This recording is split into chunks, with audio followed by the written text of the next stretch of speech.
Investor.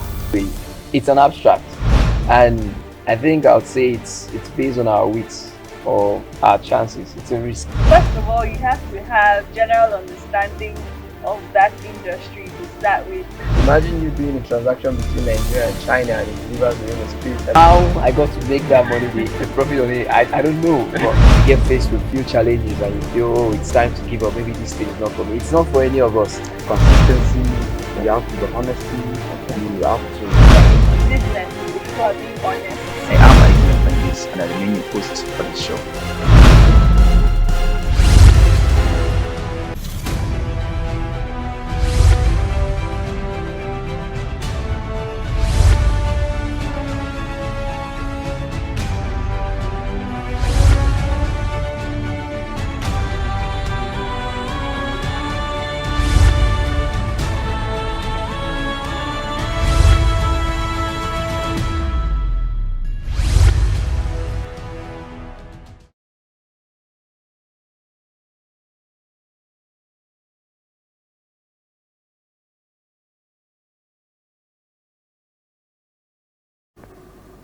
Good day, my fellow entrepreneurs, and you're welcome to yet another exciting episode of The Entrepreneur with IBM Bangis. I am IBM Bangis, and I remain your host for the show. Now, today on this episode of The Entrepreneur, I want to talk about something very, very important. Now, a lot of you, in fact, I want to use this medium to thank each and every single one of you who have been coming to my different social media platforms, either Facebook or Instagram, to reach out to me. Some of you to comment, some of you to contribute, some of you to suggest. Now, I've been getting a lot of suggestions from different people asking me to do a topic about dreams. We all have dreams and we all have aspirations. A lot of us want to achieve way more than we have, or much way more than we are actually doing right now. We want to do better in life. So I want to tell you two stories to help you understand how important it is for you to chase your dreams. There's this quote that if you don't chase your dream, someone else will definitely hire you to help him chase his. Now I will tell you these two stories if time permits, but if time doesn't permit, then I'll tell you only one story. Sometimes, I think 3 to 4 years ago, I was in Kaduna and I attended this seminar, and there was this very well-spoken person who came on stage and he asked us a very simple question, He was like, where is the richest place on earth? Now, we all thought that was a very simple question, and he said whoever gets the answer right, he was going to give him about 5 or 10,000 naira, I think, thereabouts.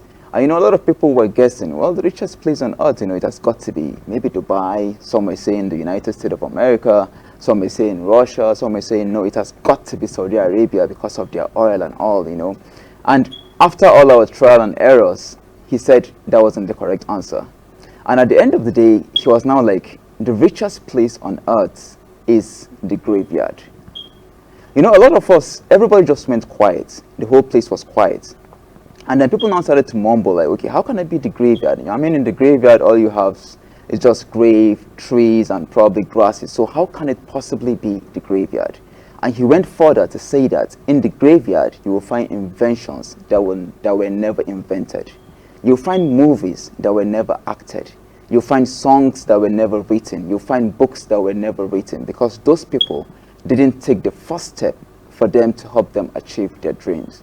Now, in this part of the world where we find ourselves, you find yourself in situations where you're doing what you don't like to do, or you're doing what you don't enjoy doing, just because of this mantra of you finish after school, you serve, and after service, you need to get a job. Whether you like the job or not, you still do it. It might not be your dream, but it might be something that will just get you money for you to make ends meet, So we find ourselves in situations where a lot of us don't actually achieve our dreams. Now, for you to succeed out there in life, you have to enjoy what you're doing. And for you to enjoy what you're doing, you have to have passion for it.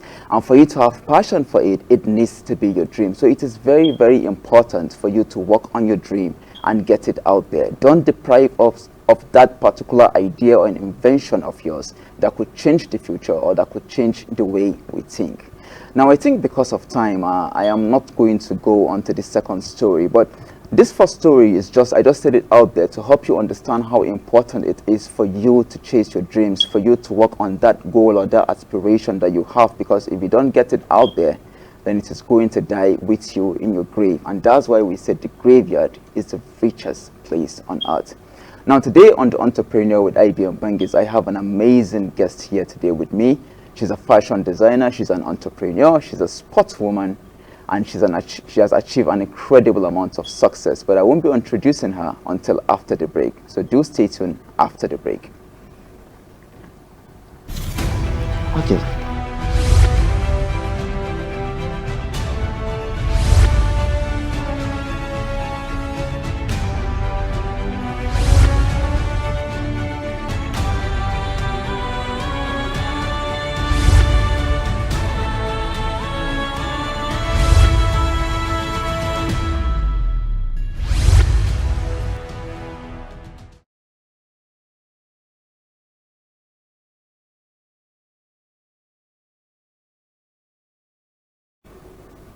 Okay, well, you're welcome back from the break. If you're just joining us, just before the break, I was talking about how important it is for someone to chase his dreams. And I say, if you don't chase your dreams, then they'll end up dying with you, and they'll be buried in your grave with you.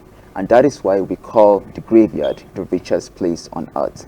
Now, today with me, I have someone on this show who is an entrepreneur. She's a fashion designer. She's a sportswoman, and she's achieved an incredible amount of success.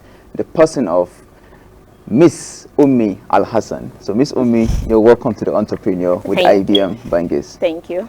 Okay, so I just introduced you as a fashion designer, as an entrepreneur, and also a sportswoman because we do play sport together. But I wouldn't say I've done justice to that introduction. So could you just tell us a little bit more about yourself? Okay, yes, sure. I am Adama Ummi Al Hassan. Okay. I am the CEO Nigreria Enterprise. Wow. So basically, Nigreria Enterprise is a company that I started about 10 years now. Okay, yeah. wow, 10 years. Yes. Wow. Okay. It's a fashion design company that I started because like I have, passion for fashion. I like, seeing designs come to life and stuff like that. So basically we specialize on bespoke designs. Okay, ready to wear, uniforms, like basically anything fashion. You can just, contract us to give you the best of anything you want. So for this time that we've been, at it, I like to believe that we've been doing amazingly well for us to still be in business. So, and I think you're wearing one of your designs, are you? Yes, I am. Okay, wow, that's good. That's lovely, actually. So, whenever I bring up entrepreneurs on this show, I always like to ask them this question. So, what is the story with you? What got you on the path of entrepreneurship? Because there's always this mantra or this belief that, immediately that our parents always instill in us. Immediately after school, you're expected to serve. Yes. Immediately after you finish service, you're expected to get a good job and you'll be well to do. Yes. So what made you go into entrepreneurship? Why choose entrepreneurship? Okay. All right. Okay. How it started? Okay. I've always had this dream of owning like a fashion house. Okay. Not necessarily doing it myself, but I just wanted to I saw myself owning one. Running one, so to say. So like I had like a break, school.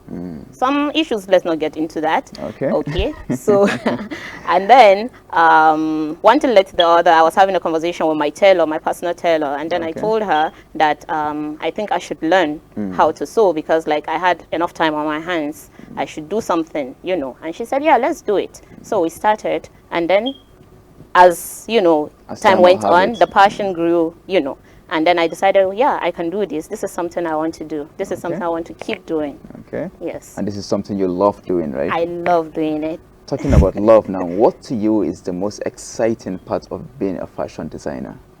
Okay. The most exciting thing about being a fashion designer is seeing your designs come to life. Like I said earlier, like seeing someone wear it. Yes, someone wear it and they're happy, they're proud of, when you create a design that suits somebody's personality, suits their style, suits the occasion they're using it for. Like that's the proudest moment for any fashion designer, seeing your work out there. Okay. All right, well, if you look at it actually, talking about fashion designing, of course you have to be creative because there's a lot of creativity when it comes to bringing out a dress, right? Yes. Okay, so how creative did you get, or what inspires you? What brings out that creativity in you when you want to actually make your own dresses? most times when you see like a fabric, you know, it could be the design, it could be the color, like, you know, the patterns on the fabric, you know, you have to just sit down, your creative part, like your creative whatever is creative in you, like just The comes to creative life, part like of you, right? yes, exactly. And then you look at it and you're like, oh, if I do this, if I do that, if I, you know, turn this the other way or something like that. And sometimes like it's the trend, you know, whatever style is trending, then you look at this fabric and you're like, oh, it would be good with that style, let me take this part of it and put it there and everything. You put one or two together and then you come up with your own unique design. Okay. Yes. You just spoke about trend, and I think I would like to ask you this question. What sets trend, especially here in Nigeria? Because, you know, if you look at it, we're a bit conserved, especially in northern Nigeria. Yeah. You can't look at someone abroad now, let me say in the US, and then maybe probably you want to make the same dress she's making because, Yes. you know, maybe it's a bit exposed and stuff like that. So what sets the trend, especially in this part of the world? Okay, when you look at like the Western designs and everything, yes, you cannot just bring the design like that, and that's where this, you know, Creativity in this, comes yes, in. exactly, because you have to think about how you can infuse that particular idea into yours and then suit your particular customer How it at will be the accepted moment. in this part of the world. Exactly. So usually you're not even supposed to like copy Okay. somebody else's design, like. At least you can just pick one or two and then you Exactly, add your own yes, yeah, or you creativity. can just do it and then you can just change a thing or two to suit whoever you're making that particular. Okay. Well, Umi, you said you've been doing this for 10 years, and I want to believe you've achieved an incredible amount of success. I don't know, probably I might have walked on the street and maybe seen your design without even knowing it is your design. You know, we have a lot of people back home who will also, maybe they are fashion designers, maybe they want to go into fashion designing, but there's always this question of funding. True. How did you first raise your own funding for you to start your own business? Yeah, actually, I mentioned earlier that I had a little break, you know, in my education, school and stuff. So I Okay. had access to my school funds. So most So you of used it. your school funds? Yes, I did. I wouldn't advise people who are back home to do the same. No. Not if you don't have a way of, you know, getting it back. Okay. Yes, but at that point in time, I didn't want to stay idle. So Okay. it was just like, you know, going into something else while I waited for whatever issue I had to be resolved. Okay. Yes. Wow. Well, that's interesting actually, and I think I want to go back to that same, like, to your previous response. And you said you used your school fund for you to start your own business. I think that's taking a risk, right? Actually, yeah, And that's- it's a risk I took. And that's actually what business yeah. is all about. You know, it's all about taking risks out there. But I wouldn't advise you to take such kind of No. risks because, you know, if you lose that money, man, believe you me, I think it's going to be You'll be a in whole different trouble. story. Definitely, Yes. definitely. Well, I'm talking about fashion. You know, I'm sure in fashion there's this creativity. You have to always bring out. You have to always be creative. You know, Yeah. for people to want to buy what you have or what you make or something. Yes. So, what skills, according to you, are necessary for somebody to become a successful fashion designer? I'm sure there are a lot of them out there, but let's say to you personally, what skills do you think someone should possess if he wants to become a successful fashion designer out there? Number one, like the first and foremost, always, even when I have my students, I ask them this: do you have the passion for it? Is this something you want to do? Exactly. Is this something that you want to do? I'm like, it shouldn't be someone else's idea for you to venture into this. If not, you're just going to probably fail. Okay. So you have to have the passion for it. That's number one. Okay. And then number two, creativity. You have to be like creative. Your mind has to, like, you know, come up with ideas and stuff. You know, you have to be able to, you know, take this and you know, bring up something else. Definitely. Yes. So, and then thirdly, I would say like this fashion design stuff requires a lot of patience. Okay. You know, and then you have to be crafty also, because it's a craft on its own. You have to be good with Exactly. your hands. Exactly. Exactly. So basically, I think with this four, At you least do somebody pretty will well. become a very successful fashion designer, right? I Or like at to least you're on think your so. way to become successful. Exactly, yes. Okay. Well, then talking about the first point that you mentioned about what is it, passion? Passion, yeah. Passion. Passion And for I it. think I also want to reiterate about that passion. You know, a lot of people out there, they find themselves doing things they don't have passion for. And you know, Yes. for you to have passion for something, it means you love doing it. Yes. So I want to correct this notion, you know, because people back home just feel, okay, well, after school, you know, they serve, and after serve, they are probably working, and maybe they don't even love what they're doing, or they don't like what they're doing, they don't have passion for it. And I tell people this, you know, you can always find a way for you to love what you're doing. no matter what you're doing out there, of course there'll be something that you want to do more than what you're doing. Yeah. But you can always find a way to love what you're doing. Exactly. And one of the ways for you to love what you're doing is that if you find yourself, let me just use myself for example right now. I am a chartered accountant. Okay. But you know, I love the idea of playing sport. Okay. Now, I'm not playing sport professionally, but then aside from my work and being a chartered accountant, I still play sports at my leisure. Okay. So, you know, even if you don't find yourself doing what you're doing, you can always look for a way to infuse what you love doing into your life, so that you have this sense of fulfillment, this sense of, okay, I'm still doing what I'm not doing, but at the same time, I'm also doing what I love doing. So which will now balance up the equation to help you become successful. So let me ask you this question of me, because, you know, especially we here in this part of the world, we always like shortcuts. We do. Definitely, Nigerians like shortcuts.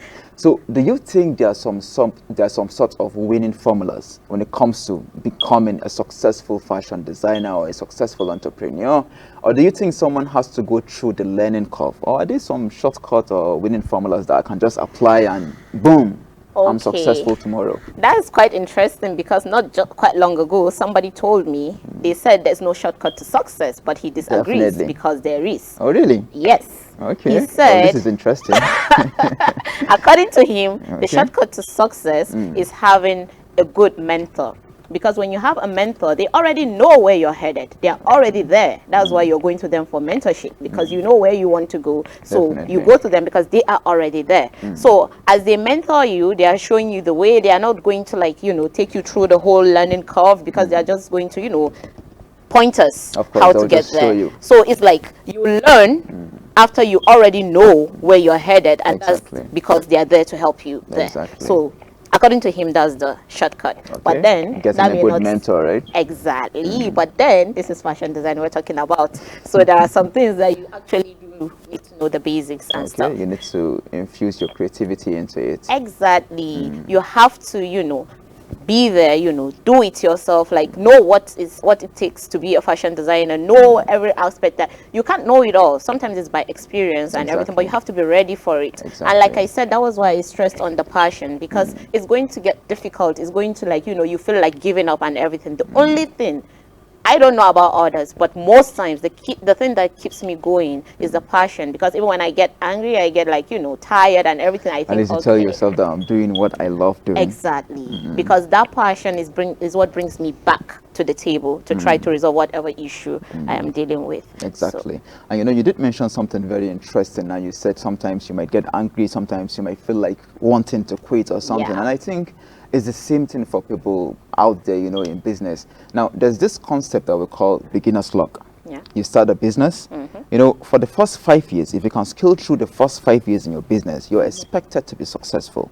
But most businesses die within the first 5 years. Yes. Okay, now there are a lot of people that will start a business, and, you know, maybe it's something they don't even have passion for, maybe just because you're doing it and you're successful, and they feel they also want to do it. Yes. And then, you know, they try it out, and boom, they're successful. Yeah. So when it feels down the line, they'll just be like, okay, well, this is not for me, you know, let me just give up, let me just quit or something. And that's why I want to reiterate on this point of always doing what you love to do. Because, you know, things are going to get hard. And when things get hard, the only thing that will keep you going is you doing what you love to do. And one of the key things for you to understand whether you love doing something or not is understanding your why. Why are you doing that thing? You know, there are some situations where you find yourself in, let me say, positions where you're doing something, you're not making money out of it, but then still you're doing it because you love to do it. Yes. So that's just it, you know. So as long as you're doing something you love to do, you will definitely be successful. It makes everything worth it. Definitely, it makes everything worth it. Yeah. So let me talk to you now, because, you know, you said you've been doing this for 10 years. Yes. I'm sure you've gone through a lot of learning curves. In fact, there was something you mentioned about mentorship, and yes, I do agree with you. You know, they say if you want to walk down a path, look for someone who has been through, who has been there, who will help you get there faster. So there's something you mentioned about that. And then saying that, you know, or let me say, understanding that you've done this for 10 years, I'm sure you've gained a lot of experiences. I'm sure you've learned from so many mistakes that you've made. Yes. Knowing what you know now, what will you do different if you were to start all over again? Honestly, nothing. Okay, you'll still start it the way you started it. You'll still go through the same learning curves. Probably you'll still make the same mistakes because you feel Not the same mistakes per Okay. se, because sometimes, like, there are some mistakes that they were like that. Sometimes, okay, there are mistakes that were actually necessary for you Okay. to learn something. Definitely, We learn exactly. from our mistakes. So I would just say Exactly. that a lot of mistakes that I have made, I learned something out of them. You understand? If I Definitely. didn't make those mistakes, I wouldn't know what I know now. So Definitely. now I can't really point out a particular mistake that I would say, it stands out that I regret, I wish I could have, because something good must At have, least you learned come out something of. out of it. Exactly. Yes. So Definitely. that's what, not that I want to make the mistake, because really, when it's happening, it's not funny, but then At least you learn from it. Definitely, you learn from your Exactly. mistakes, So right? like every mistake, even the mistakes and everything, it's all part of the learning curve you're talking about. It's part of the experience. Okay. And that's why I spoke about patience, You have to be patient with yourself, even, not just, Exactly. Yes. Okay, well then, with me, I'm going to ask you a very interesting question right now, and I don't want you to scare our viewers back home, okay? Okay. Because like, I don't know, whenever I ask this question, some people go way high, some people go way low, some people just stay in the middle. You understand? Okay. Okay, so the thing is, I always ask these people, I always ask my guests. People back home always want to know. Now, how much money is required for someone to start in your kind of business? Some people, when you ask them questions like that, they'll be like, okay, well, maybe 10 million. And, no. someone sitting back home will be like, well, I can't get 10 million. So as such, I can't do No, this no, business. no, no. Now, I've had a guest who came here. Interestingly, I think she has built a multi-million naira business. Okay. And she started it with just 30,000 naira. Very interesting. Yeah. So let me ask you this question too with me. Don't tell me 30,000 naira too, okay? No, of course not. All right. So how much money is needed for someone who wants to go into fashion designing? Okay, I would say I'm not going to mention amount, Okay. because this is quite clear. If you have like a sewing machine that you're comfortable with, Okay. that you can operate, an operational sewing machine, and then you have like a workspace that you can actually, that is conducive for you to work, I think you're already on your way to. So now it depends on what kind of machine you're going for, and then given the economy these days, I can even say a price right now, and then tomorrow you go and see Of course, something things else. will be different, right? Exactly. So I would just leave it at that. You have a sewing machine, you have a working space, a conducive working space, then you're already on your way. So let's just assume if a sewing machine costs 5,000 naira, and if my room is conducive enough, then I can start my own fashion business. I right? started in my room. Oh, really? Yes. Wow. That's interesting. That's actually very interesting. Yeah. Now, let's talk about challenges, because, if you started as an entrepreneur, especially you, given that you've spent about 10 years of your life doing this, I'm sure there are a lot of challenges that you've had to overcome. Yes. So what are those, I don't know, maybe just give us like 2 major challenges that you had to overcome at the beginning of your journey, or maybe, I don't know, some time in your journey that have made all the difference in your life or in your entrepreneurial career. Okay, challenges that come with this, basically, like, mostly it has to, like, managing your clients, Okay. Because there's this belief that the client is always right, customer is always right. It's not Definitely. always so, because sometimes you have, It's not always so. no, it's not always so, but then Interestingly, I think I'm just learning this today for the first time. Okay. they are Okay. not they are not always right. Okay. But then Sometimes you they're have wrong. to, exactly, you have to accept, you're wrong, even when you're not, even when you've tried your best, because Exactly. when they're up there, you just have to, like, So this in this journey, I've learned, to be patient. Usually I'm not a patient person, but then this has taught me, to Patience, some right? certain level, to be patient with people. And, Definitely. these are people that come to you because they want something that you have. You understand? So you have to be very patient with them, and you have to be understanding. Okay. You understand? So Okay. patience, I've learned that, to, At least through some of the challenges you've gone through, you've learned that you have yes, to be patient. I have to be patient. Okay. Yes. And then part of the challenge, is delivering on time. Okay. You Yes, know. I think, in fact, let me ask you this question. What is it with tailors and failing people? Is it like does it come with the profession, or? No, it doesn't. Like, let's take, we know Nigeria, like, we have this problem, this power problem that we're dealing with all the time. So, like, sometimes, like, you just, slate, somebody's work for this Okay. particular time. You understand? You're so sure you're going to get it done. And then that's when power goes out, and you won't be then able to you are get it left done. exactly. And then maybe when they need it and you start, you know, giving them one excuse or the other. What I'm saying, I'm talking for myself right now, Oh yeah, I because understand. exactly, I have my own Definitely. experience with it. Okay. Yeah. But then it could be anything, you know. It's just, this is life. Life can just happen. Definitely, You things understand? could But then, happen and they yes, will and change. that's why the patience come in, because sometimes you try everything and then it still doesn't work out. So even when I deal with new customers, I tell them some days you have to be patient with me, and other days also I will also remember to be patient with you, because this thing, life happens to all of us at one point or the other. Okay. And then, but you just have to try, you know. To us, the fashion, we have to do better, Okay. because this is a reputation that Definitely. Well, if you're just joining us, I'm in conversation with Adama Umi Al Hassan, and because of time, we're going to take a short break and we'll be back. So do stay tuned for the break.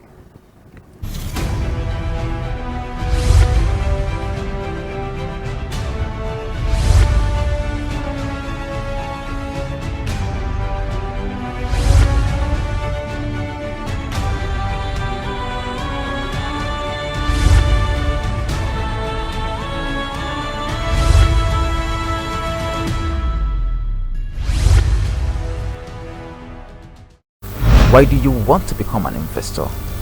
It's an abstract, and I think I would say it's based on our wits or our chances. It's a risk. First of all, you have to have general understanding of that industry to start with. Imagine you doing a transaction between Nigeria and China and it delivers within a spirit. How I got to make that money, the profit on it, I don't know. But you get faced with few challenges and you feel, oh, it's time to give up. Maybe this thing is not for me. It's not for any of us. Consistency, you have to be honesty, you have to. Business, if you are being honest. I am Nigreria Entrepreneurial, and I remain your host for the show.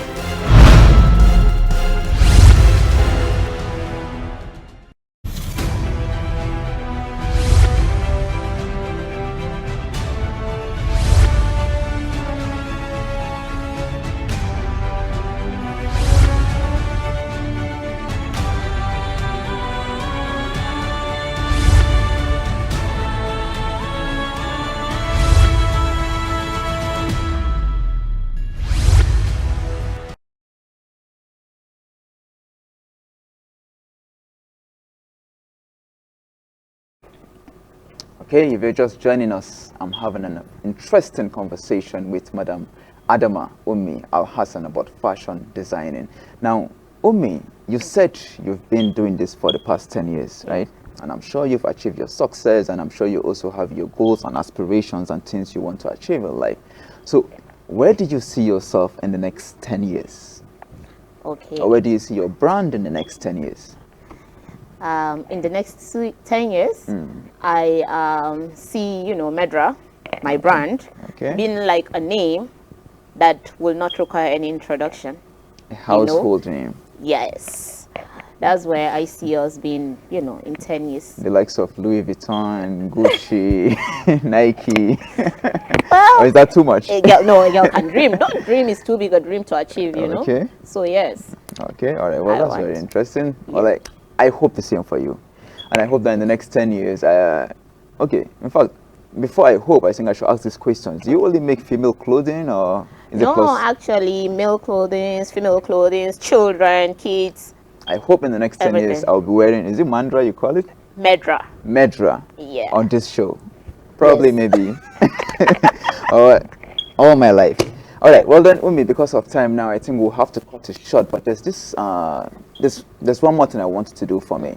Now there are people who are back home out there, you know, who will want to get involved in fashion design, and some of them are doing fashion, and you know, maybe it's not working out for them, maybe because of capital, maybe because you know, I think this particular profession, or this your line of profession, has to do with knowing how to overcome this issue of rejection. Yes. Sometimes you might make a clothes for somebody and they'll be like, well, this is not what I asked you to do for me, and you know, definitely. So I'm sure there are people back home, you know, who will want to do what you're doing right now, and they're looking at you with all these aspirations, like, okay, I want to be like Umi Al Hassan. So what advice will you have for viewers back home, especially those young people, you know, who are either in school or out of school and are looking to start out something, and especially in fashion? What advice will you have for them? Okay, I'll advise everyone out there that is aspiring, you know, to join this line of business to believe in yourself. You have to believe in yourself strongly for you to do what you dream, like to bring your dream to life. You have to really strongly believe in yourself. So whatever comes your way, if you believe in yourself and you know where you're headed, you know the direction, you know the destination you're aiming to be at, then you keep going. You know, don't allow any challenge you face discourage you, because like I said, no dream is too big a dream for you to achieve. Dream big, dream all you want. Like try, if it doesn't work, try again. At least. Yes. They you say try again. aim for the stars, right? If you don't get there, you will land on the moon.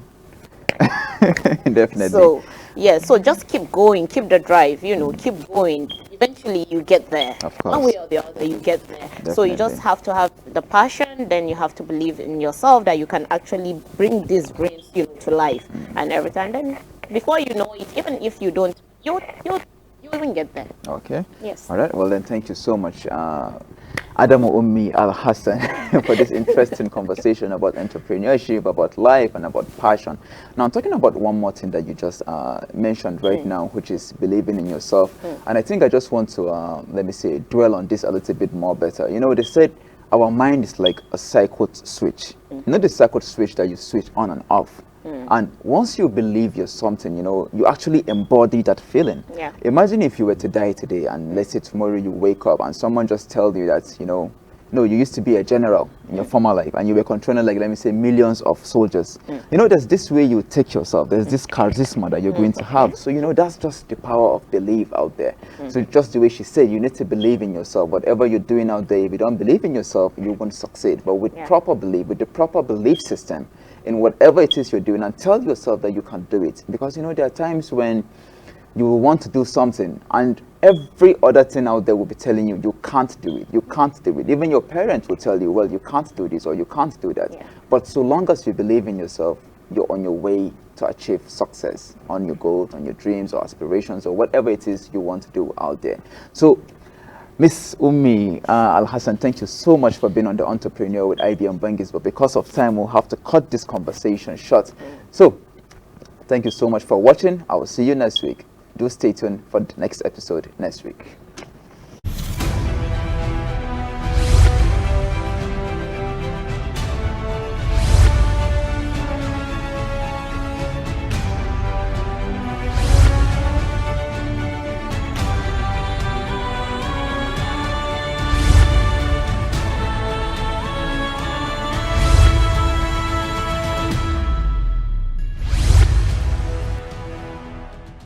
Why do you want to become an investor? Challenges and you feel, oh, it's time to give up, maybe this thing is not for me. It's not for any of us. Consistency, you have to be honesty, you have to... Business, you are being honest. I am IBM Bangis and I remain your host for the show.